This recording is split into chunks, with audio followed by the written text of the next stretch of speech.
বিসমিল্লাহির রহমানির রহিম। পরম করুণাময় ও অসীম দয়ালু আল্লাহর নামে শুরু। ومن أحسن قولا ممن دعا إلى الله وعمل صالحا وقال إنني من المسلمين.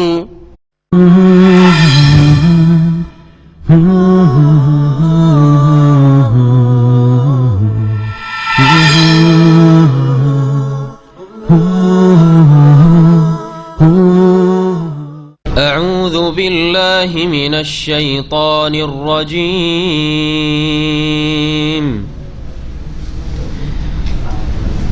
لو كان عرضا قريبا وسفرا قاصدا لاتبعوك ولكن بعدت عليهم الشقة وسيحلفون بالله لو استطعنا لخرجنا معكم يهلكون أنفسهم والله يعلم إنهم لكاذبون. عفى الله عنك لما أذنت لهم حتى يتبين لك الذين صدقوا وتعلم الكاذبين. لا يستأذنك الذين يؤمنون بالله واليوم الآخر أن يجاهدوا بأموالهم وأنفسهم والله عليم بالمتقين. إنما يستأذنك الذين لا يؤمنون بالله واليوم الآخر وارتابت قلوبهم فهم في ريبهم يترددون. ولو أرادوا الخروج لأعدوا له عدة ولكن كره الله بعاثهم فثبطهم وقيل اقعدوا مع القاعدين. لو خرجوا فيكم ما زادوكم إلا خبالا ولأوضعوا خلالكم يبغونكم الفتنة وفيكم سماعون لهم والله عليم بالظالمين. لقد ابتغوا الفتنة من قبل وقلبوا لك الأمور حتى جاء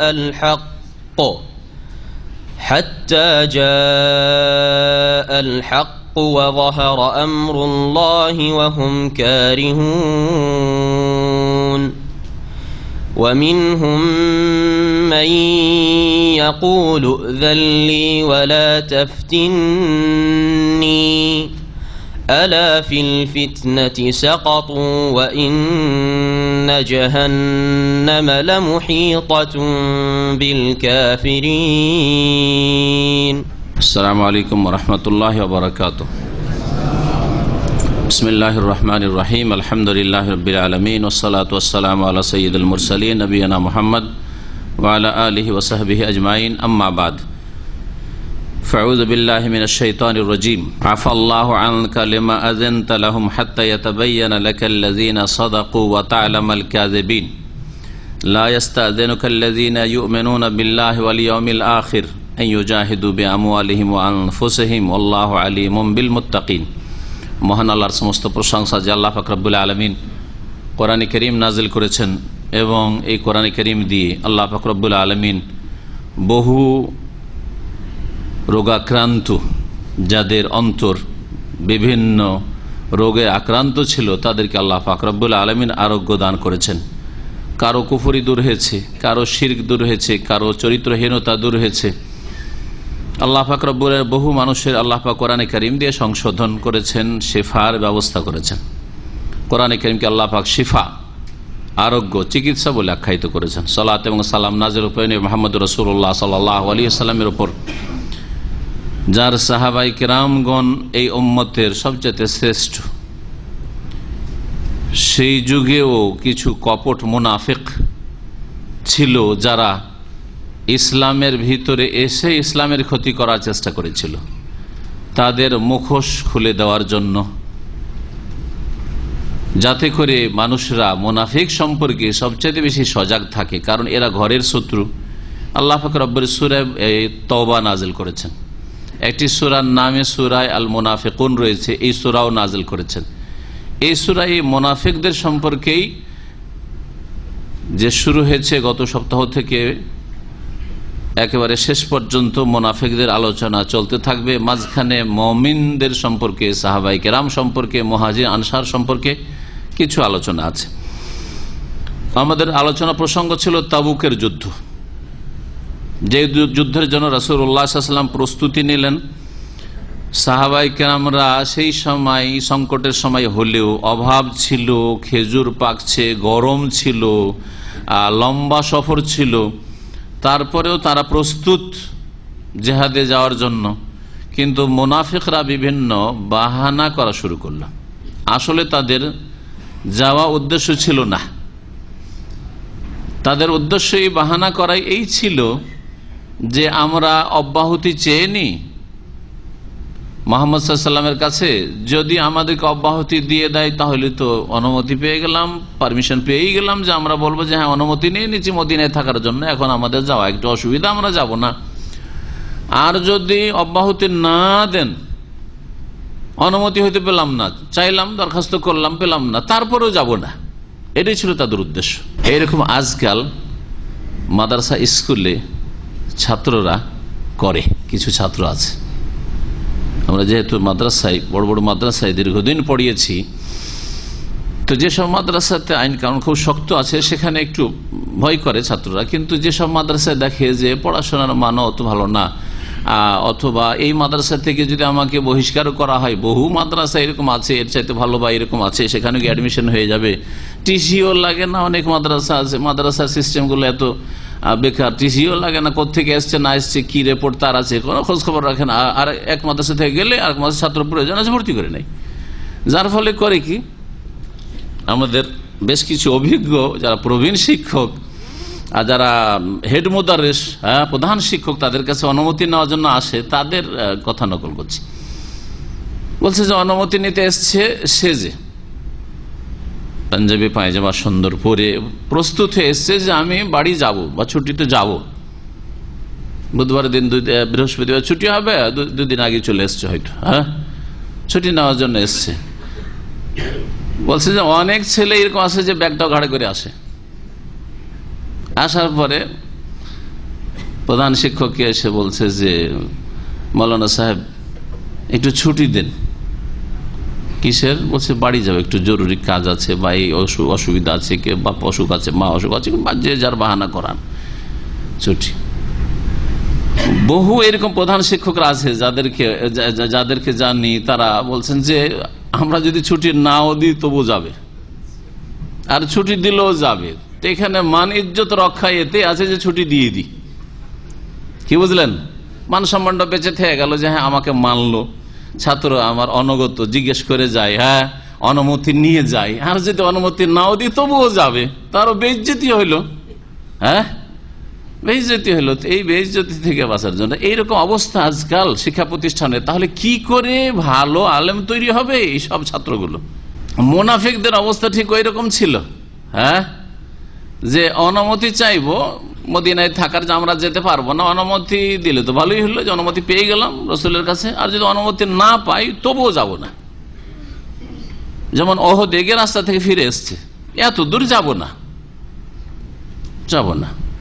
আল্লাহ পাক রব্বুল আলামিন তাই বলছেন আয়াতে, আফাল্লাহু আনকা। নবী করিম সাল্লাল্লাহু আলাইহি ওয়াসাল্লাম করেছিলেন কি, যারা যারা এসে অনুমতি চেয়েছিল, অব্যাহতি চেয়েছিল, অব্যাহতি, ঠিক আছে তোমার অসুবিধা আছে, বলছে ঠিক আছে থাকো, তাহলে যেও না। এই আসছে একের পর এক মুনাফিক আসছে যে রাসূলুল্লাহ, ভাষা তো তাদের খুব মিষ্টি, ভাষা খুব মিষ্টি মুনাফিকদের, এরা মিষ্টি ভাষী খুব। ইয়া রাসূলুল্লাহ, খুব অসুবিধায় আছি, এই সময় এই পারিবারিক সমস্যা আছে, এই অর্থের সমস্যা আছে, এই আছে সেই আছে, শরীরটা ভালো নাই, গরমের সময় মরে যাবো, যদি যাই তো একটু আমাকে অনুমতিটা দেন, অব্যাহতি দেন, আমাকে অনুমতিটা দেন, আমি মদিনায় থাকি। নবী করিম সাল্লাল্লাহু আলাইহি সাল্লাম ওদেরকে অনুমতি দিয়ে দিলেন। আল্লাহ রাব্বুল আলামিন নবী সাল্লাল্লাহু আলাইহি ওয়াসাল্লামের অনুমতি দেওয়াটা পছন্দ করলেন না। অনুমতি কেন দিলেন না? কারণ হুকুম ছিল সাধারণ হুকুম, না ফিরে আম যেটাকে বলা, জিহাদের জন্য সকলকে বেরিয়ে, সকল সাবালককে বেরিয়ে যেতে হবে। মদিনায় শুধু নাবালকরা থাকবে, আর একবার বৃদ্ধ অচলরা থাকবে, আর নারীরা থাকবে, সকলকে বেরিয়ে যেতে হবে। পরীক্ষা হয়ে যেত, তুমি অনুমতি দিলে কেন? আল্লাহ রাব্বুল ওই প্রসঙ্গে আয়াত নাযিল করেছেন। যখন নবী সাল্লাল্লাহু আলাইহি ওয়াসাল্লাম অনুমতি দিয়েছিলেন থাকার জন্য মদিনায়, অব্যাহতি দিয়ে দিয়েছিলেন, আল্লাহ বলছেন আফাল্লাহু আনকা, হে নবী আল্লাহ তোমাকে মাফ করুন, হে নবী আল্লাহ তোমাকে ক্ষমা করুন। আফা ইয়াফু মানে ক্ষমা করা, এখান থেকে মাফ শব্দটি ব্যবহার হয়। আফা ইয়াফু থেকে মাফ শব্দটি এসেছে, আরবি শব্দ মাফ, যদিও মিমটা তাতে বাড়ানো হয়েছে, মানে উর্দুতে আর বাংলাতে, কিন্তু আফুন থেকে। আল্লাহ তোমাকে মাফ করুন, লেমা আযানতা লাহুম, তাদেরকে কেন মদিনায় থাকার অনুমতি দিলে, কেন তাদেরকে অব্যাহতি দিলে, যুদ্ধে যেতে বাধ্য করলেন, সবাইকে যেতে হবে, ওই সব অজুহাত চলবে না, বাহানা চলবে না, সবকে যেতে হবে, কেন বললেন এই কথা? হাত্তা ইয়াত, কেন অনুমতি না দিলে, অব্যাহতি না দিলে ফায়দাটা কি হইতো? আল্লাহ বলছেন নবীকে, হাত্তা ইয়াতাবায়্যানা লাকাল্লাযিনা সাদাকু ওয়া তা'লামাল কাযিবিন, যাতে করে তোমার সামনে স্পষ্ট হয়ে যেত যে আল্লাযিনা সাদাকু, কারা সত্যবাদী, কারা সত্যবাদী, ওয়া তা'লামাল কাযিবিন, এবং মিথ্যুকদেরকেও তুমি জেনে নিতে পারতে। এরা মুনাফিক, মিথ্যুক, কিন্তু অনুমতি যেহেতু চেয়ে নিয়েছে, তাদের মিথ্যা কথাটি বা মিথ্যুক হওয়াটা স্পষ্ট হইল না। অনুমতি পেয়েছে, অব্যাহতি পেয়েছে, নবীর কাছ থেকে ছাড় নিয়ে মদিনা আছি, অসুবিধা ছিল, কিন্তু না সকলকে যেতে হবে। যদি এই হুকুম হয়ে যেত, কোনো অজর চলবে না, তাহলে তারা সকলেই থেকে যেত, মুনাফিকগুলি যেত না। আর যারা মুখলিসিন, মুমিনিন, সত্যবাদী সাহাবায়ে কেরাম, মুহাজির, আনসার, তারা সকলেই চলে যেত। স্পষ্ট হয়ে যেত যে সাদেকিন, এরা সাহাবায়ে কেরাম যারা তাবুকের যুদ্ধে রওনা হয়ে গেছে, যতই অসুবিধা থাক না কেন রওনা হয়ে গেছে আল্লাহকে রাজি করার জন্য এবং রাসূলুল্লাহ সাল্লাল্লাহু আলাইহি ওয়াসাল্লামের সাথ দেওয়ার জন্য। আর মুনাফিকরা, কাযিবিন, মিথ্যাবাদী, এরা স্পষ্ট হয়ে গেছে, দেখো থেকে গেছে, এর যায়নি। আল্লাহ রাব্বুল আলামিনের বাক ভঙ্গিমাটা কত সুন্দর।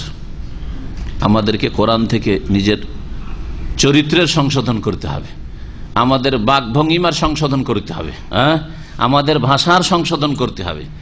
আল্লাহ রাব্বুল আলামিন তো এরকম বলতে পারতেন, লিমা আযানতা লাহুম আফাল্লাহু আনকা, কেন তুমি অনুমতি দিলে, কেন অব্যাহতি দিলে, আল্লাহ তোমাকে মাফ করুক। আল্লাহ তোমাকে মাফ করুক এই কথাটা পরে বলতেন আল্লাহ পাক, আর আগে বলতেন, কারণ শোকজ, কেন তিরস্কারের যেটি ভাষা, কাউকে যদি কারো ভুলের ওপর তিরস্কার করেন, হালকা তিরস্কার, এটা কাজ কেন করলে, এটা ঠিক হয়েছে তোমার, ঠিক না, যাক আল্লাহ তোমাকে মাফ করুক, এটা একটা ভঙ্গিমা। একজন আপনার কর্মচারী ভুল করেছে, আপনি বলছেন যে তুমি কেন এটা কাজ করলে, এই আচরণটা কেন করলে তুমি, আল্লাহ তোমাকে মাফ করুক, যাক মাফ করে দিলাম, আমি মাফ করে দিলাম, এটা একটা ভঙ্গিমা। আর একটা বাক ভঙ্গিমা হচ্ছে যে ডাকার পরে বলে আল্লাহ তোমাকে মাফ করুক, আর আমিও তোমাকে ক্ষমা করছি, কিন্তু এই কাজটা কেন করলে, এই কাজটা কেন করলে? কোনটা ভাষা ভালো, আগেরটা ভালো না পরেরটা ভালো? আগেরটাতে প্রথমখানে ওকে তিরস্কার শুরু হয়েছে, ওতে ভয় খেয়ে গেছে, হাইরে কি যে হবে, কেন এই কাজটি করলে তুমি, ভয়ে ভীত, ঠিক না? বসের সামনে যদি, ম্যানেজারের সামনে যদি এইরকম শুরু হয়, চার্জ কেন এই কাজ করলে, ভয়ে ভীত, ওর পালপিটেশন শুরু হয়ে গেছে, পরে ঠিক আছে মাফ করে দিলাম, তখন ঠান্ডা হইল, ঠান্ডা হইতেও সময় লাগবে, ভয়টা কাটতেও সময় লাগবে। কিন্তু প্রথমখানে যদি বলে দিত, বস যে তোমাকে আমি মাফ করে দিলাম, কিন্তু এই কাজটা করেছো কেন, ভয় লাগবে না, তাই না? বরং আদর, স্নেহ, ভালোবাসা ফুটে উঠবে যে কত আমাকে বস ভালোবাসে, কত আমাকে মালিক ভালোবাসে, যে আগে বলছে তোমাকে মাফ করে দিলাম, কিন্তু তুমি এই কাজটা কেন করেছো, ভুল করেছো তুমি, ঠিক না? আল্লাহ রাব্বুল আলামিন কত সুন্দর করে ভাষা বলতে হয় আল্লাহ পাক শিখাচ্ছেন, এবং রাসূলুল্লাহ সাল্লাল্লাহু আলাইহি সাল্লামকে আল্লাহ পাক কত ভালোবাসেন এই কথা আল্লাহ স্পষ্ট করেছেন, যে রাসূলুল্লাহ সাল্লাল্লাহু আলাইহি সাল্লামের ত্রুটি বিচ্যুতি হলে আল্লাহ পাক রব্বুল আগেই আমি ক্ষমা করলাম তোমাকে নবী, কিন্তু এই কাজটা করা তোমার ঠিক হয়নি, এই ভাষা বলছেন। এটা হচ্ছে আদরের ভাষা, এটা হচ্ছে শেরের ভাষা।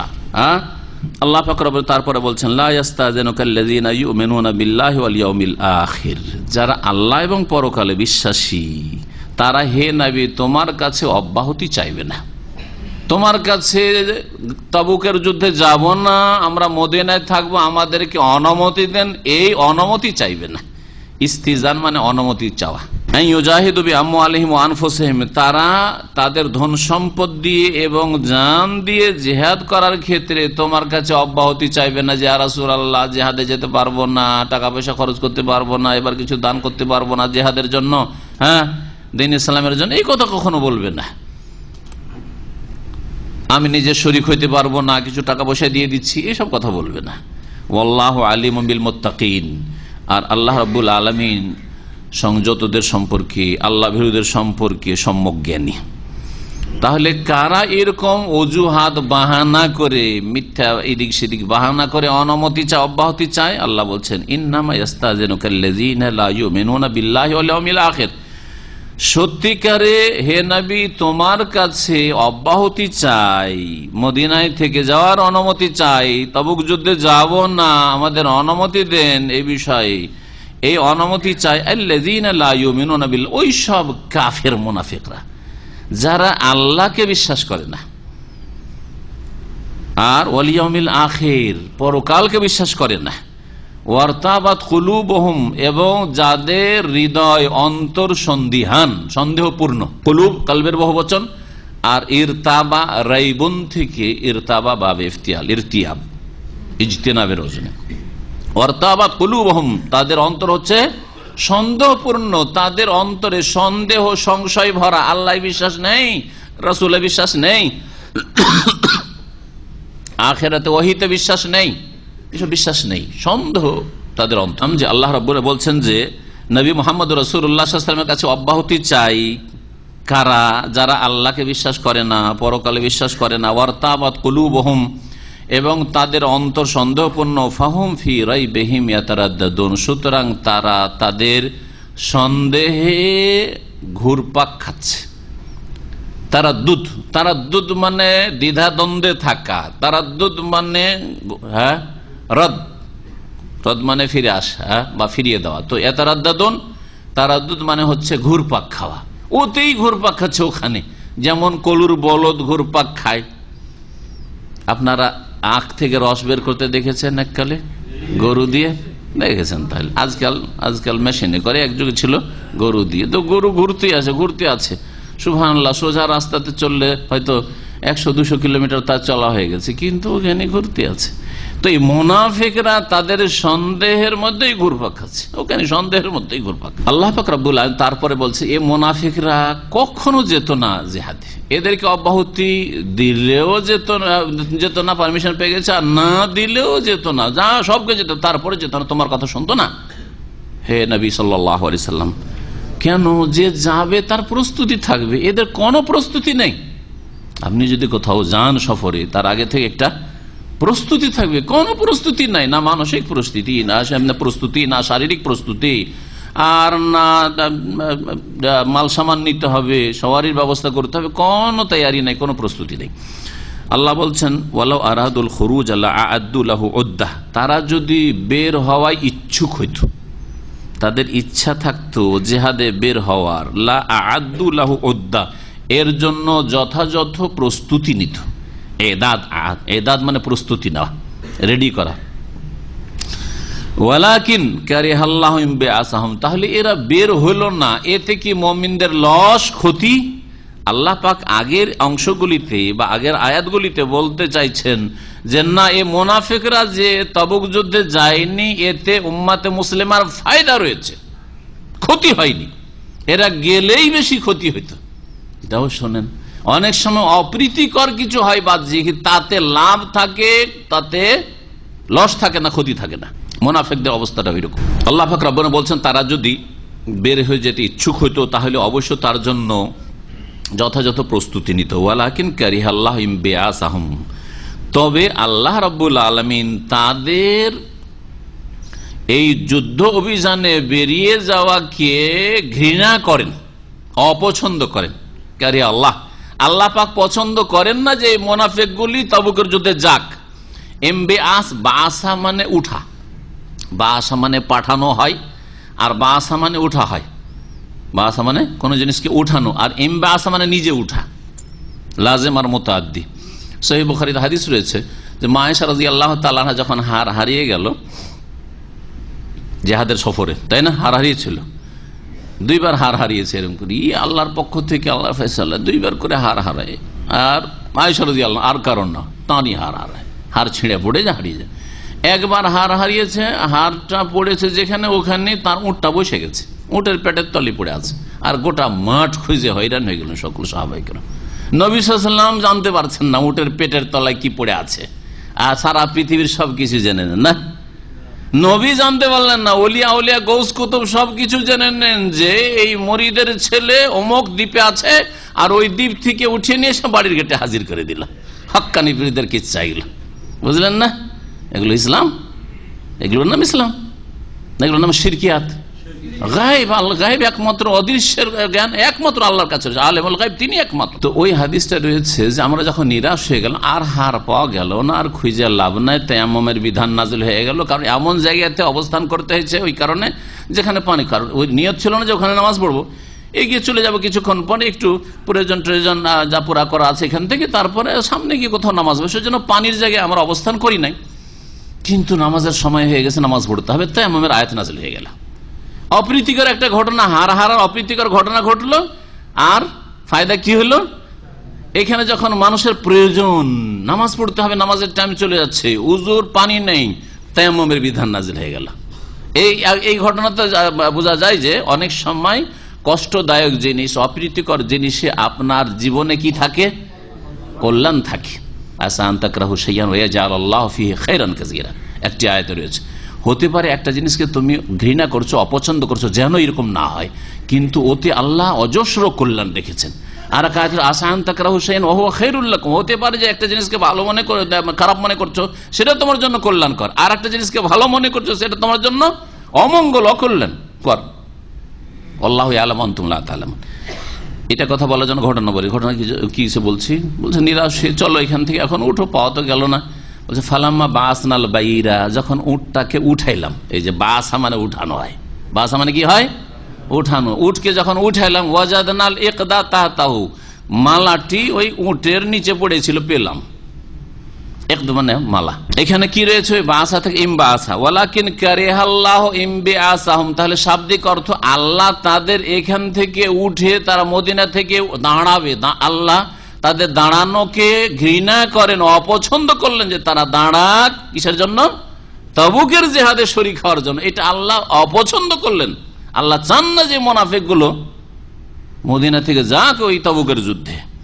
ফাসাব্বাতাহুম, সুতরাং তাদেরকে আল্লাহ পাক অলস বানিয়ে দিলেন। সাব্বাতা মানে ভারী করে দাও, শরীর যদি ভারী খেয়ে দেয় শরীরটা ভারী হয়ে গেছে, এইখানে সাব্বাতা, সা বা ত যখন হবে তখন ভারী করা, আর সা বা তা মানে কোন জিনিস সাবেত হওয়া, স্থায়ী হওয়া, সাব্যস্ত হওয়া। আল্লাহ তাদেরকে কি করে দিন? আরো ভারী করে দিন। তাদের শরীর ভারী, মন ভারী, যেতে ইচ্ছুক না, ওয়ানিহা, যেতে পারবো না আমরা। ফাসাব্বাতাহুম, আল্লাহ তাদেরকে অলস বানিয়ে দিলেন। ওয়াকিলা, এবং আল্লাহর পক্ষ থেকে আল্লাহর সৃষ্টিগত বিধান, আল্লাহর শরীয়তি বিধান যে যাও, বের হও, জিহাদে যাও, এটা হচ্ছে শরীয়তি বিধান। আর আল্লাহর সৃষ্টিগত বিধান যে এই মুনাফিকগুলি না যাক, অসুবিধা নেই, আমি আমার দিনের খেদমতের জন্য আমি আমার মখলুক পয়দা করে রেখেছি। ওয়াকিলা, এবং বলা হইল আল্লাহ পাক রব্বুল আলামিন আমরে কওনিতে, সৃষ্টিগত বিধানে কি, ও কদু মাল কায়েদিন, যারা নিষ্ক্রিয় হয়ে বসে রয়েছে মদিনায়, তাদের সাথে তোমরাও মদিনায় বসে থাকো। অর্থাৎ যারা সত্যিকার যেসব লোকদের ওজর রয়েছে, যেমন যারা খোঁড়া, যারা অন্ধ, যারা শিশু, যারা নারী, ওদের সাথে মদিনায় তোমরা থাকো, ঠিক আছে, তোমরা যেও না। ওয়াকিলা কউদু মাল কায়দিন। আল্লাহর কি এটা শরীয়তের কথা? শরীয়তের হুকুম রয়েছে যে ইনফিরু খিফাফা ওয়া সিকালা, গত সপ্তাহে তাফসীর রয়েছে, হালকা হোক আর ভারী হোক, যে কোনো অবস্থায় তোমরা জিহাদের জন্য কি করো? বেরিয়ে পড়ো। মা লাকুম ইযা কিলা লাহুম ইনফিরু ফি সাবিলিল্লাহি ইসতাকালতুম ইলা, তোমাদের কি হয়ে গেছে যে যখন বলা হচ্ছে তোমাদেরকে ইনফিরু ফি সাবিলিল্লাহ, আল্লাহর রাস্তায় বেরিয়ে পড়ো তবুকের যুদ্ধের জন্য, ইসতাকালতুম ইলা আরদ, তখন জমিনে তোমরা ভারী হয়ে বসে যাচ্ছ কেন? জমিন কামড়ে ধরছো কেন? তাহলে আল্লাহর হুকুম, শরীয়তের হুকুম হচ্ছে সবাই বেরো মদিনায়, যতগুলি বাহ্যিক ঈমান নিয়ে এসছো, সে মুমিন হোক আর মুনাফিক হোক, সকলের জন্য হুকুম। কারণ তুমি তো মুসলিম নিজেকে ঘোষণা করেছো, বেরো আল্লাহর রাস্তায়। কিন্তু আল্লাহ চান না যে এই মুনাফিক গুলো গিয়ে ওখানে গড়বড় করুক, ওখানে গেলে এরা ক্ষতি করবে, কিন্তু এদের না যাওয়াটা ভালো। আল্লাহ পাক বলছেন ওয়াকিলা, তাদেরকে বলা হইলো, মানে আল্লাহ পাক রাব্বুল সৃষ্টিগত হুকুম বিধান যে ও কদু, তোমরা না যাও, অতি কল্যাণ রয়েছে। ওদের মনে এইরকম কথা সঞ্চারিত হলো, মনের মধ্যে এইসব কথা জাগলো এবং শক্ত হয়ে গেল যে আমরা যাব না, যে কোন অবস্থায় আমরা যাব না, অব্যাহতি পায় না। আল্লাহ পাক বলছেন যে এদের না যাওয়াটাই কল্যাণকর। কেন? লাউ খারাজু ফিকুম, তোমাদের মাঝে তারা যদি বেরিয়ে যেত, মানে তাবুকের যুদ্ধে ওখানে মুমিন মুহাজির আনসারদের সাথে যদি তারা বেরিয়ে যেত, মা যাদুকুম ইল্লা খাবালা, তোমাদের মাঝে বিশৃঙ্খলা ছাড়া আর কিছু তারা বৃদ্ধি করতো না। মানে একমাত্র বিশৃঙ্খলাই বৃদ্ধি করত, এদের যাওয়াতে লাভ হইতো না, বরং কি করত? বিশৃঙ্খলা সৃষ্টি করত। শুধু সৃষ্টি করত না, এরা বাড়িয়ে দিত বিশৃঙ্খলা। ওয়ালা আউদাউ খিলালাকুম, এবং তোমাদের মাঝে তারা ছোটাছুটি করত। আউদা মানে দৌড় দেওয়া, একটু দ্রুত চলাকে আউদা বলা হয়। তো ওয়ালা আউদাউ খেলাল, খেলাল মানে তোমাদের মাঝে, তোমাদের মাঝে, এই যে যদি আপনারা বসে আছেন এর মাঝে মাঝে কেউ চলাফেরা করে, এদের খেলাল বলা হয়। ওয়ালা আউদাউ খেলালাকুম, এবং তোমাদের মাঝে তারা ছোটাছুটি করত কি উদ্দেশ্যে? অসৎ উদ্দেশ্যে। ইয়াবগুনাকুমুল ফিতনাহ, তোমাদের মাঝে ফিতনা ফাসাদ সৃষ্টি তাদের উদ্দেশ্য হইতো। ফিতনা ফাসাদ সৃষ্টির উদ্দেশ্যে তারা তোমাদের মাঝে ছুটাছুটি করত। এর কথা ওকে লাগাইতো, এর কথা ওকে লাগাইতো। আরে এক মুহাজিরের কথা গিয়ে বাড়িয়ে লাগিয়ে দিত, মিথ্যা কথা লাগিয়ে দিত আনসারীকে, যে তোমাদেরকে ভালোবাসে না। বলছে এরা এরা ভালো না, এরা আমাদের কোনোদিন সাথ দেয় না, চুগলখড়ি। ওদের কথা নিয়ে এসে এদেরকে বলতো যে জানেন এই আনসারি এরা আপনাদের সাথে সহযোগিতা করতে চায় না, এরা এসছে, এরা আপনাদের সাথে কাজ করতে চায় না, হ্যাঁ, এরা এদের আন্তরিকতা নেই, জেনে দেখলাম যে এরা কিন্তু আপনাদের সহযোগিতা করবে না। এইভাবে এমন করে দিত যে মনোবল দুর্বল করে দিত, যে তাহলে আমরা একাই তো আর পারবো না হয়তো।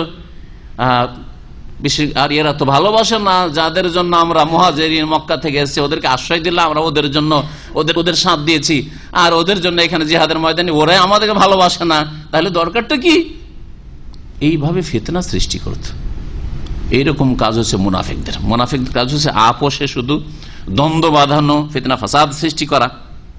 আল্লাহ পাক তাই উল্লেখ করেছেন। আর কথা যে কিছু কথা গোপনীয় কথা হবে, এসব পাচার করার মতো গুপ্তচর মজুদ আছে।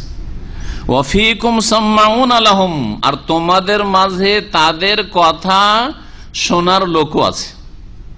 এটা শাব্দিক তরজমা করলাম, তাদের কথা শোনার লোক তোমাদের মাঝে, মানে তোমাদের সাথে বসে, খাস বৈঠকে বসে, বসার পরে শুনলো, শোনার পরে গুপ্তচরের কাজ করে। তোমাদের মাঝে তাদের গুপ্তচর ছাড়া আছে, বলতে পারেন এটাও সাম্মাউন।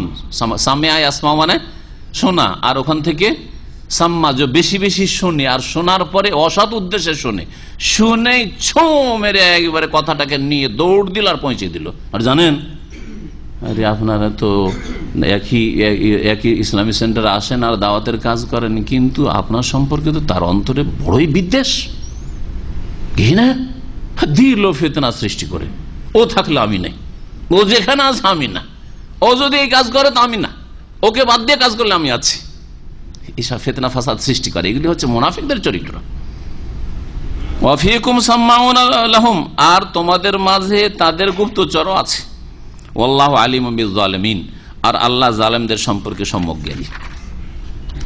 আল্লাহ পাক তারপরে বলছেন যে মুনাফিকদের এই তাবুকের যুদ্ধের সময় শুধু বিশৃঙ্খলা সৃষ্টি করা আর ক্ষতি সাধন করা আর মুসলিমদের ক্ষতি হোক, মুসলিমরা হেরে যাক, হ্যাঁ লাঞ্ছিত হোক, এটা এখনকার কথা না, নতুন কথা না, এটা তাদের পুরাতন ইতিহাস। যেই দিন থেকে হিজরত করে এসেছো হে নবী মুহাম্মদ সাল্লাল্লাহু আলাইহি সাল্লাম, সেই দিন থেকে তাদের ইতিহাস দেখো। আল্লাহ পাক বলছেন লাকাদ ইবতাগাউল ফিতনাতা মিন ক্বাবলু, এর পূর্বে তারা ফিতনা তলাশ করেছে, এর পূর্বেও তারা কি করেছে?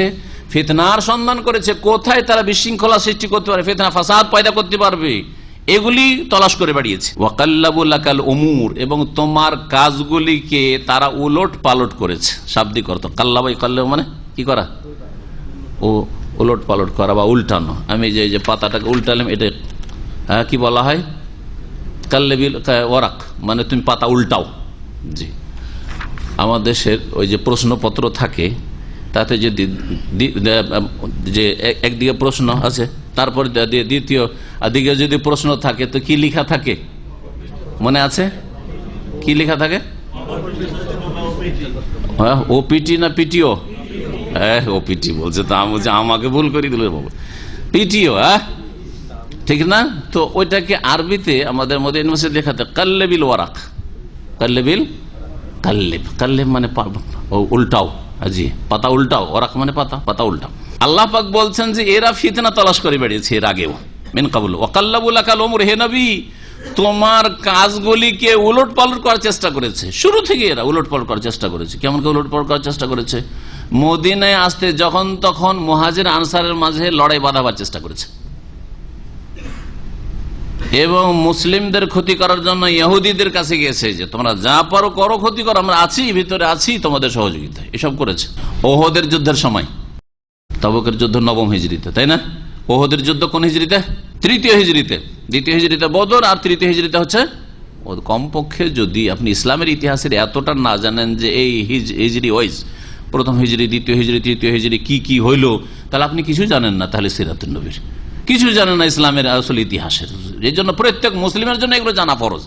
রাসূলুল্লাহ সাল্লাল্লাহু আলাইহি ওয়াসাল্লাম সম্পর্কে জানা ফরজ, মানে এতটুকু জানা ফরজ যে ইসলামের ইতিহাসে নবী সাল্লাল্লাহু আলাইহি ওয়াসাল্লামের জীবদ্দশায় কখন কি হয়েছে, বিশেষ করে এই 10টা বছরে যে ইসলাম শক্তিশালী হওয়ার সময়টা, এই সময়টাই, আর তারপরে 13 বছর মক্কায়, এই সম্পর্কে আপনাকে জানতে হবে।